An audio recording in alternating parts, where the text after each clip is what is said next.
rev up your engines.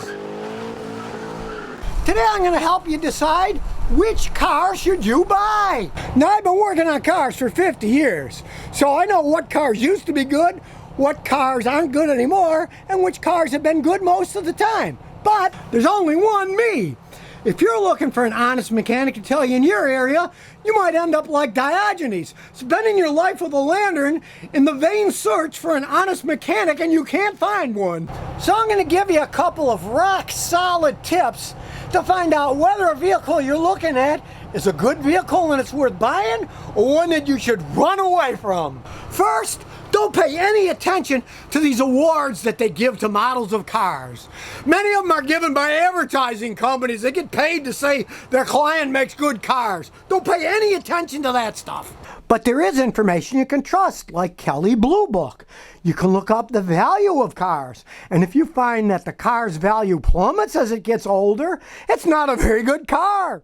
But take a Toyota Camry in 2014, an absolutely loaded one came for about $30,000. And today, when it's 4 years old, a loaded one goes for about $19,500. Let's take a 2014 Mercedes-Benz S550. It started with an original price of $93,825 for a base model.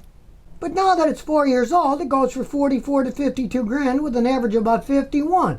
So you're losing over $40,000. So you're losing about $40,000 with the Mercedes and only $10,000 with the Toyota. And believe me, as they get even older, the range gets even further. You get a 10-year-old Mercedes, you might lose 90% of the value of the car by then, which would be almost $80,000. Now, another good source of information are technical service bulletins. Those are things that are known problems with cars that we mechanics can get.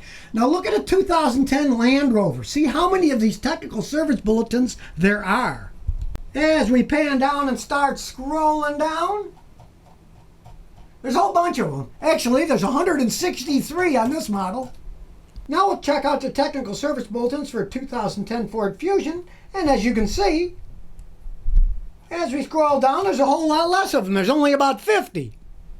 So the Land Rover has 3 times as many technical service bulletins, so 3 times as many known problems as the Ford has. So that's a very good way. If you see a bunch of lists of technical service bulletins for the car you're thinking about buying, don't buy it. And my last tip is a simple one. Don't buy any brand new model of any car.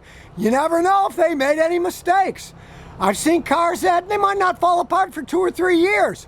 So buy a model that's been made for quite some time that they haven't made any radical changes. If they made radical changes, wait. And it'd be like me. Buy them when they're used, where they cost less, and they've proven not to have problems. So now you've got a better idea on how to pick a good car to purchase. More quick fixes on the Scotty Kilmer channel.